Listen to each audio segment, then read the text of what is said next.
일본 영어 머스터디넷 고혁준 선생입니다. 우리나라를 대표하는 영어라면 수능 영어, 그리고 사관학교, 경찰대 영어, 공무원 영어, 편입 영어. 이 모든 시험은 근본이 같습니다.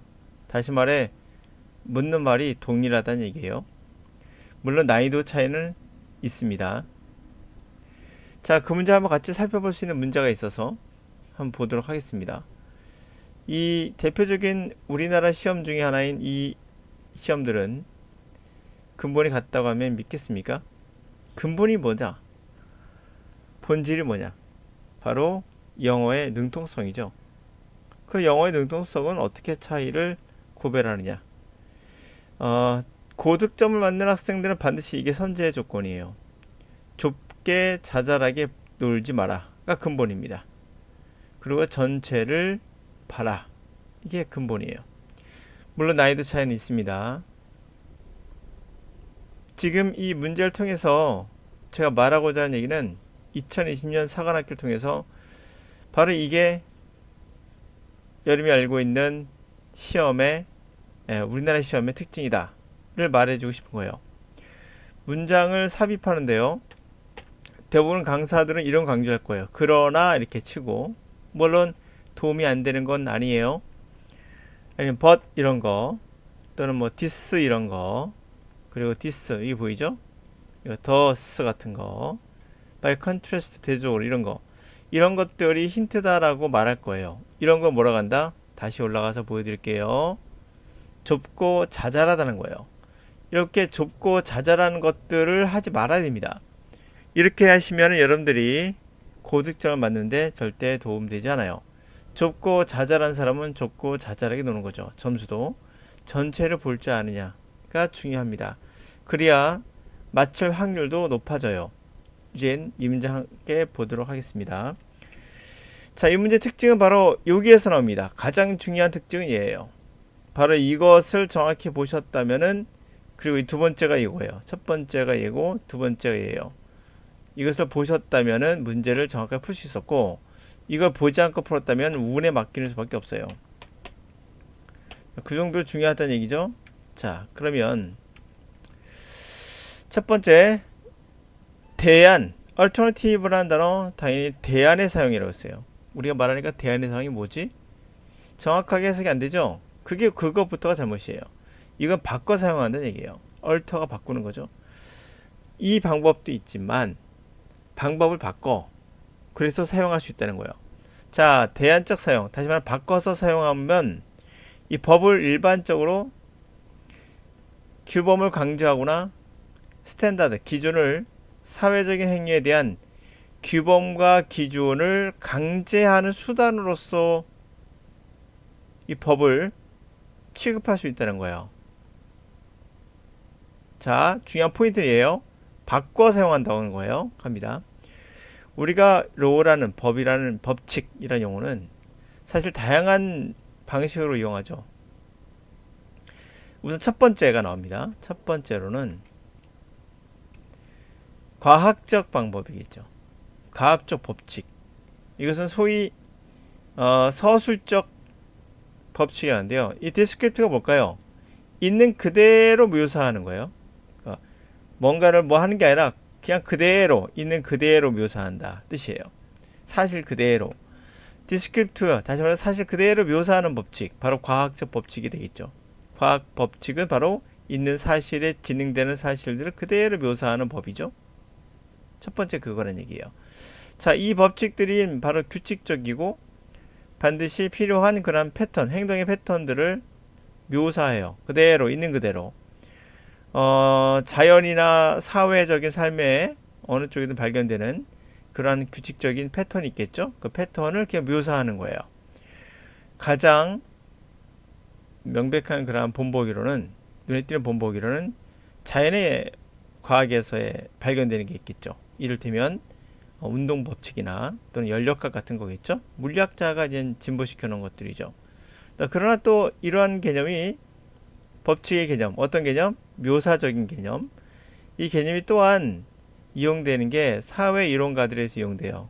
그걸 이용해서 운동의 법칙인 자연의 법칙이죠. 이것을 이용해서 예측 가능하고 심지어는 반드시 필연적인 necessary라는 거죠. 필연적인 사회 행동들의 패턴들이 있죠. 그런 패턴들의 를 중점으로 이런 것을 비춰주는 그러한 시도로서 자연의 법칙을 또 이용한다고 합니다. 왜?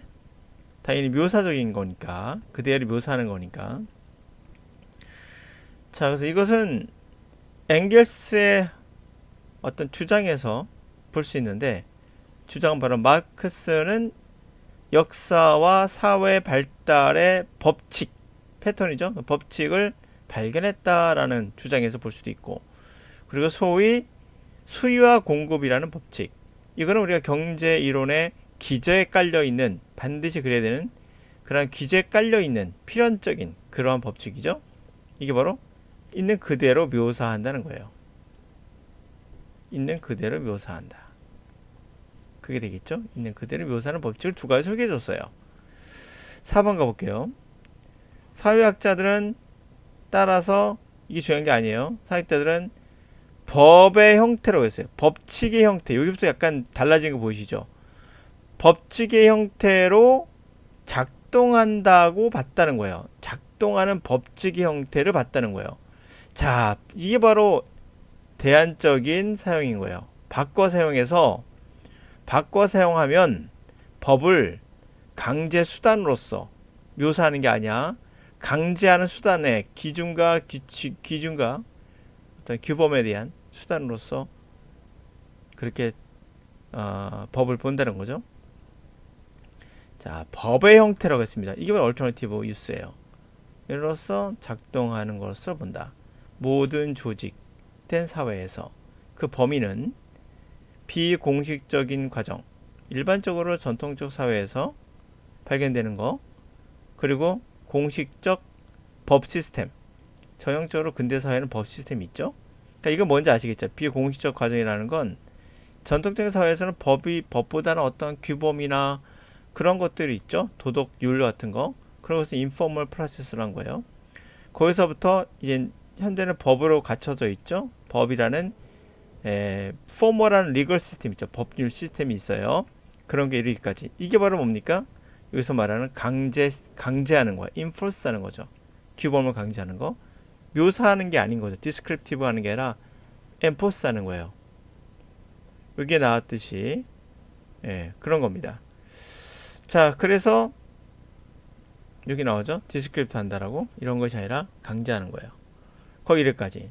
또 대조적으로는 필요 없어요. 몰라도 돼, 이거. 정치 이론가들은 어떻게 이해하는 경향이 있냐면 법을 좀 더 구체적으로 이해를 해서 그것을 법을 독특한 사회 제도로 본다는 거예요. 명확하게 그것은 사회 규칙이나 규범과는 분리된 거예요. 제도로 보는 거죠. 사회 제도, 시스템. 이거는 규칙과는 다른 거야. 그렇죠? 사회의 규칙이나 기준과 다르고 단지 근대 사회에서만 사회 제도란 게 있죠. 구별되는 사회 제도, 그것으로 본다는 거예요. 법을. 그러니까 법을 제도로 보는 거죠. 첫 번째, 사회학자들은 법률 같은 거 같은 어떠한 법률 시스템을 규범으로 봤다면 정치인들은 사회 제도로서 본다는 거죠. 법을요. 더럽군요. 지우고. 자, 그럼 정치인들 어떻게 본다고요? 법을 사회 제도, 시스템으로 보고, 그리고 제도가 있죠. 어떠한 우리가 제도라는 게 존재하죠. 상권 분립도 하나의 제도고. 그래서 명확히 이것은 우리가 있는 사회 룰이나 규범과는 분리되는 거죠. 그리고 근대 사회에서 발견되는 거죠. 상권 분리 같은 거. 그렇게 본다는 것과 두 번째로는 이게 사회학자죠. 이 사회학자는 요거부터 힌트였어요. 법의 형태로서, 법이은 아닌데 법의 형태로서 작동한다는 거예요. 그것이 바로 우리가 알고 있는 규범, 전통적 규범과 근대 사회에서는 법률 시스템이겠죠. 예, 법률 시스템 이런 거, 이런 게 다 뭡니까? 얼터너티브 사용인 거예요. 어때요? 전체적인 조감을 원하고 있죠? thus 따라서 이거 이용하지 말란 거예요. 이런 거 갖고 풀 수 있지 않습니다. 따라서 법률 이렇게 되는 게 아니죠. 이거 힌트는 얘예요. 요런 거. forms of law. 이 힌트가 되겠죠. 강력한 힌트죠.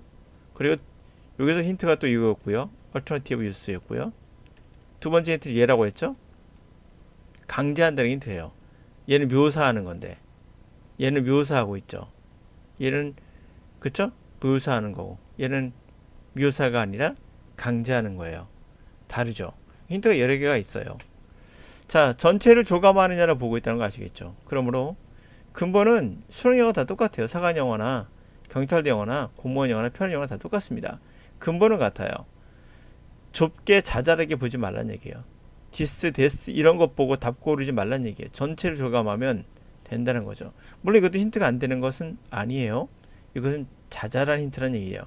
전체에 조감을 할 수 있느냐. 전체를 봐라. 역시 영어의 능숙도를 확인하는 거겠죠. 자, 정리하겠습니다. 근본은 같습니다. 근본만 생각하세요. 그거에 맞춰 공부하시면 됩니다. 강사들의 그런 말에 현혹당하지 마세요. 뭐 이게 힌트라는 등 그렇지 않습니다. 힌트는 어떤 게 될지 아무도 몰라요. 문장에서 그때그때 다릅니다.